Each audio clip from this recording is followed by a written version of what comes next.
Hi hello my dear students, welcome to Sri maths lab అండి. This is Srilekha MSc maths. So already previous వీడియోలో 8 మార్క్స్కి వచ్చే graph question గురించి discuss చేసాం కదా. సో ఇవాళ ఆ నెక్స్ట్ క్వశ్చన్స్ కొన్ని ఉన్నాయండి. కన్సిస్టెంట్ ఇన్కన్సిస్టెంట్ మీద ప్రాబ్లమ్స్ ఎలా చేయాలి ఏంటి అన్నది అయితే డిస్కస్ చేద్దాము.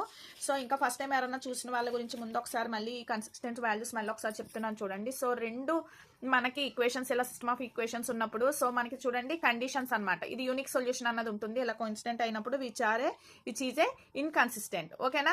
సో ఇలా ఒక లైన్స్ అన్నది కోఇన్సిడెంట్ ఆర్ ఓవర్లాప్ అయినప్పుడు మనకి ఇన్ఫైనెట్లీ మెనీ సొల్యూషన్స్ ఉంటాయండి. ఓకేనా. సో అండ్ కండిషన్ 3 వచ్చి ప్యారలల్ గా ఉన్నప్పుడు this equation has no solution. ఓకేనా.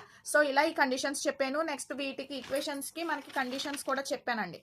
సో చూడండి, కన్సిస్టెంట్ అవ్వాలి అంటే ఈ కండిషన్ అన్నది సాటిస్ఫై అవ్వాలి. నెక్స్ట్ సెకండ్ కండిషన్ చూడండి. సో ఇలా ఈ కండిషన్ సాటిస్ఫై అయితే కనుక ఇన్కన్సిస్టెంట్, అలాగే మొత్తం అన్ని ఈక్వల్ అయితే కనుక ఓకే డిపెండెంట్ అండ్ కన్సిస్టెంట్ అని చెప్పి అంటారు. సో ఈ కండిషన్స్ వల్ల ఏమవుతాయి ఏంటి అన్నది ఇప్పుడు మనం ప్రూవ్ చేస్తాం అనమాట. సో వాటి మీద ప్రాబ్లమ్స్ అయితే చేద్దాం. ఓకేనా. సో ఫస్ట్ టైం వీడియోని చూస్తే లైక్ చేయండి, మీ ఫ్రెండ్స్కి రిలేటివ్స్కి కూడా షేర్ చేయండి. ఓకే. సో ఇప్పుడు చూడండి. So on comparing the ratios, so ఈ రేషియోస్నే కదా కంపేర్ చేయాలి. Find out whether the lines representing the following pairs of linear equation intersect at point or parallel or incident. So వీటి కండిషన్స్ని బట్టే కదా ఏమవుతుందని చెప్తున్నాము. సో ఇప్పుడు క్లియర్గా ఒకదానికోటి ఏమవుతాయి అన్నది ఫస్ట్ ఈక్వేషన్స్ తీసుకున్నానండి.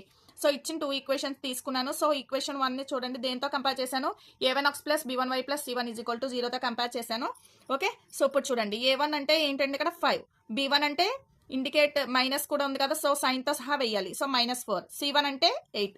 సో సెకండ్ ఈక్వేషన్ని ఈ ఈక్వేషన్తో నేను కంపేర్ చేస్తున్నాను. సో క్లియర్గా a2 అంటే ఎంత అవుతుందండి 7, అండ్ b2 అంటే 6, అండ్ c2 అంటే క్లియర్గా -9 అన్నది అవుతుంది. ఇప్పుడు మనం కంపేర్ చేయాలి కదా రేషియోస్. సో a1/a2 ఏమైందో చూద్దాం. సో a1 అంటే ఎంత 5 కదా, సో a2 అంటే 7, సో 5/7. సో b1/b2 అంటే ఏమైందండి, b1 అంటే ఎంత అండి -4, ఇది వచ్చి 6. సో 2 టేబుల్ క్యాన్సిల్ చేశాను. సో మైనస్ సైన్ ఉంది కాబట్టి -2/3 అని చెప్పి వేసుకున్నాను. ఓకేనా. అలాగే c1/c2 అంటే ఎంత, సో అది కూడా కంపేర్ చేశాను. సో 8/-9 అయింది. సో క్లియర్గా ఇప్పుడు మనకి ఏ కండిషన్ వచ్చిందండి, ఫస్ట్ కండిషన్ అన్నది వచ్చింది. అవునా. a1/a2 is not equals to b1/b2. So ఇలా ఉన్నప్పుడు దీనికి యూనిక్ సొల్యూషన్ ఉంటుంది. అవునా. సో అదే రాశాను. Hence these linear equations have unique solution and lines across each other at the 1 point. So 1 point దగ్గర మనకి అవి ఇంటర్సెక్ట్ అవుతాయి అనమాట. ఓకేనా. సో క్లియర్ కదా. సో సిమిలర్గా ఇదే మోడల్లో ప్రతి ప్రాబ్లం కూడా చేయాలండి. సో ఇక్కడ మళ్ళీ 2 ఈక్వేషన్స్ ఇచ్చాడు. So this is equation 1 and comparing with equation with this. Okay. a1x plus b1x plus c1 is equal to 0. So compare చేయండి. a1 అంటే 9, అండ్ b1 అంటే 3, అండ్ c1 అంటే 12. సో అదే రాశాను. నెక్స్ట్ సెకండ్ ఈక్వేషన్ కూడా తీసుకున్నాను. Comparing with equation దీంతో compare చేస్తున్నాను. సో a2 అంటే 18, b2 అంటే 6, అండ్ c2 అంటే 24. ఓకే. సో ఇప్పుడు మళ్ళీ మన రేషియోస్ అన్నది ఫైండ్ అవుట్ చేయాలి కదా. సో a1/a2, a అంటే 9/18, సో 1/2 వచ్చిందండి. అలాగే b1/b2 అంటే b1 అంటే 3, అండ్ b2 అంటే 6, సో 1/2 వచ్చింది. అలాగే c1/c2, సో ఇది కూడా ఏమొచ్చిందండి 12/24 అంటే 1/2. సో అన్ని ఈక్వేషన్స్ కూడా అన్ని రేషియోస్ కూడా ఏమయ్యండి, సో ఈక్వల్ అయ్యాయి. This is last condition. That is ఏంటండి, these linear equations have infinitely many solutions and lines are coincident, అంటే ఒకదాని మీద ఒకటి ఓవర్లాప్ అవుతాయి అనమాట. ఓకేనా. ఓకే. సో ఇలాగా ఆ కండిషన్ వచ్చిందండి. సో నెక్స్ట్ ఇంకో ప్రాబ్లం చూడండి. ఇక్కడ కూడా 2 ఈక్వేషన్స్ ఇచ్చాడు. సో గివెన్ ఈక్వేషన్ 1 అనుకున్నాను. దీన్ని మళ్ళీ a1x ప్లస్ b1y ప్లస్ c1తో కంపేర్ చేస్తే కనుక ఇంకోండి a1 అంటే 6, b1 అంటే -3, c1 అంటే 10. ఓకేనా. సో మళ్ళీ సెకండ్ ఈక్వేషన్ రాసాను. So comparing with this equation. So a2 అంటే 2, b2 అంటే మైనస్ ఉంది కదా, ఏమీ లేదంటే 1 ఉన్నట్టు, సో -1, c2 అంటే 9 అండి. సో క్లియర్గా a1/a2. సో a1 అంటే ఎంత 6/2 అంటే 3 వచ్చింది.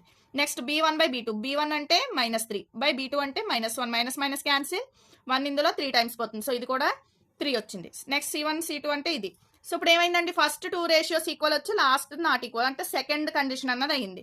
సో సెకండ్ కండిషన్లో ఏంటండి, have no solution and lines never cross each other, అంటే which are nothing but parallel lines. ఓకేనా. సో అదే మోడల్లో ఈ ప్రాబ్లమ్స్ కూడా థర్డ్ వన్ కూడా సేమ్ అండి. సో కంపేర్ చేయమంటున్నాడు ఫాలోయింగ్ ఆర్ ఈక్వేషన్స్ అండ్ కన్సిస్టెంటా ఇన్కన్సిస్టెంట్ అవుతాయా అన్నది మనం ప్రూవ్ చేయాలి. సో సేమ్ సిమిలర్గా అలాగే చూద్దాం. సో గివెన్ ఈక్వేషన్ని first a1x plus b1y plus c1తో కంపేర్ చేశారు. సో a1 అంటే 3, b1 అంటే 2, c1 అంటే మైనస్తో ఉంది కాబట్టి -5. ఓకేనా. సో అలాగే సెకండ్ ఈక్వేషన్ రాశానండి. దీన్ని కూడా కంపేర్ చేశాను సిమిలర్గా. a2 అంటే 2, b2 అంటే -3, c2 అంటే -7. సో a1/a2, a1 అంటే 3, a2 అంటే 2. ఓకేనా? So b1/b2, so 2/-3, c1/c2. So ఇక్కడ ఈ రెండు కూడా నాట్ ఈక్వల్. సో మళ్ళీ ఫస్ట్ కండిషన్ అవునా? These linear equations are intersect each other at only one point and one solution. So one point దగ్గరే ఇంటర్సెక్ట్ అవుతుంది కాబట్టి it has a one solution. Hence linear equations are consistent. ఓకేనండి? So ఇది consistent అవుతాయి. So next problem చూడండి. So given ఈ equation ఇచ్చాడు, same compare చేశానండి. సో a1 అంటే 2, b1 అంటే -3 అండ్ c1 అంటే -8. ఓకే, సైన్లు మర్చిపోయారా? చాలా రాంగ్ అయిపోతుంది ప్రాబ్లం. సో జాగ్రత్తగా చేయండి. ఓకేనా? సో నెక్స్ట్ సెకండ్ ఈక్వేషన్ అండి. దీన్ని కంపేరింగ్ విత్ ఈ ఈక్వేషన్తో కంపేర్ చేశాను. సో a2 అంటే 4, b2 అంటే -6 అండ్ c2 అంటే -9. సో మళ్ళీ సిమిలర్గా రేషియోస్ ఫైండ్ అవుట్ చేయాలి కాబట్టి so a1/a2 2/4 that is 1/2. Next b1/b2 -3/-6 minus cancel and 1/2. Okay, and c1/c2 -8/-9. So minus cancel అయ్యి 8/9 ఉంది. సో ఇప్పుడు ఏమయ్యాయండి? ఫస్ట్ టూ రేషియోస్ ఈక్వల్ అయ్యాయి, this is not equal. So ఇలా ఉంటే మనకి మళ్ళీ లాస్ట్ కండిషనే కదా అవుతుంది. So these linear equations are inconsistent. So these linear equations are parallel to each other. So and hence no solution. So parallel గా ఉన్నాయంటే ఇట్ హ్యాస్ నో సొల్యూషన్. ఓకేనండి? సో నెక్స్ట్ ప్రాబ్లం చూడండి. సో ఇక్కడ చూడండి, మనకి ఇక్కడ ఫ్రాక్షన్స్ లో ఇచ్చాడు కదా. సో దీన్ని కూడా సేమ్ ఈ సేమ్ ఈక్వేషన్ తోనే కంపేర్ చేస్తున్నాను. సో a1 అంటే 3/2.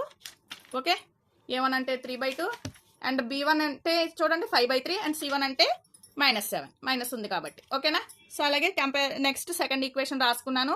సో దీన్ని కూడా కంపేర్ చేయండి. a2x b2y + c2తో కంపేర్ చేశాను. సో ఏమవుతుందండి?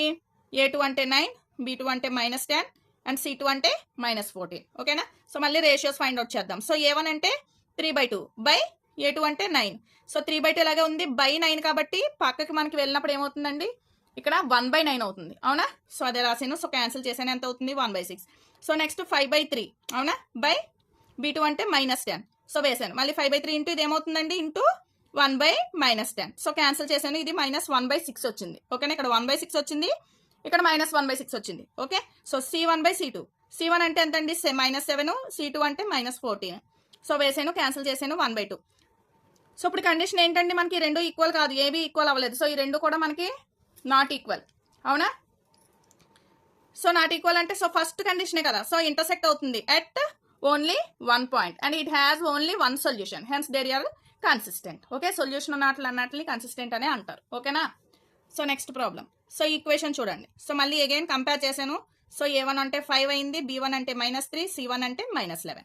సో అగైన్ సెకండ్ ఈక్వేషన్ తీసుకున్నాను. సో కంపేర్ చేశాను ఈ ఈక్వేషన్తో.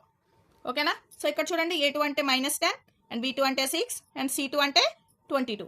సో మళ్ళీ రేషియోస్ ఫైండ్ అవుట్ చేయాలి. సో a1/a2, a1 అంటే 5/-10. సో 2 టైమ్స్ క్యాన్సిల్ అవుతుంది, మైనస్ ఉంది కాబట్టి -1/2.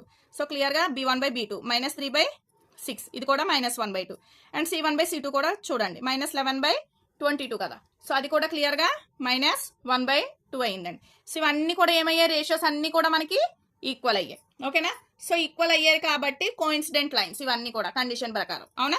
So these linear equations are coincident lines and infinitely many solutions, hence these are consistent. ఓకేనా?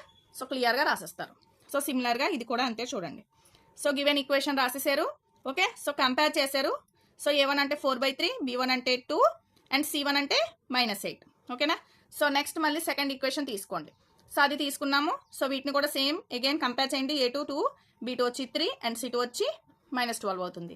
సో మళ్ళీ a1/a2. సో a1 అంటే ఎంతండి? 4/3/2. సో 4/3 ఇంటూ ఇది మళ్ళీ ఇంటూ 1/2 అవుతుంది. సో క్యాన్సిల్ చేస్తే 2/3 వచ్చింది. And next b1/b2. b1 అంటే 2, b2 అంటే 3. Okay, so next c1/c2 -8/-12. So cancel చేసాను 4 టేబుల్ 2/3 వచ్చింది. సో ఇవి కూడా చూడండి అన్ని ఈక్వల్ వచ్చాయా?